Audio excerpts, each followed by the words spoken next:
G'day. I've been learning about education and digital culture and I've come across some new language and I'd like to pass this on to you. Now, in the digital culture there are people who believe that technology is a prime cause of social change, and in its extreme form that technology determines change all by itself. These people believe in technological determinism.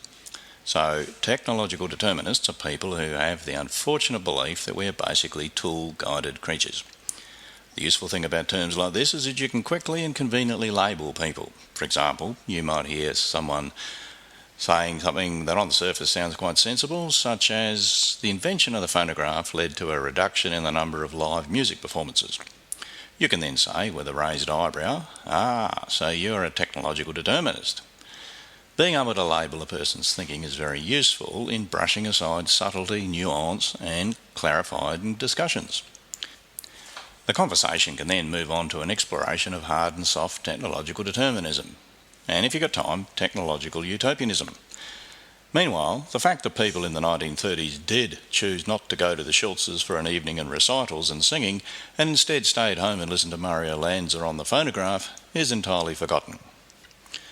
By now, alert listeners will have noticed that technological determinism depends on, and here's another useful label, reductionism, which is to reduce the complexity of events to one or two parts.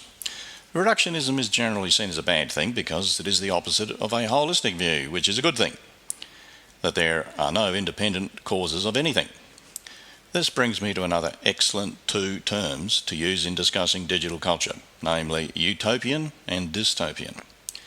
People use these terms are guilty of reductionism, of course, because they reduce complexity to a simple pair of either or extremes. Utopians and dystopians are quite prevalent among those with digital culture. Technological utopians are a cheery lot who see technological change as a very good thing, and they see things getting better and better, while the dystopians have the opposite point of view. Dystopians hark back to the good old days when things were generally better, when technology was not corrupting the way things should be done. The dystopians have a problem in identifying the actual time when the good old days actually existed, because the more you look at it, things have been getting worse for many, many centuries. If you want to find a healthy flock of utopians these days, you can just join a massive open online course. Inspired by the democracy of online communication where everybody has a voice, where the Wikipedia has replaced corporate encyclopedias and where there aren't any borders, the utopians find that every learner has something useful to say, unbounded by the voices of bossy professors.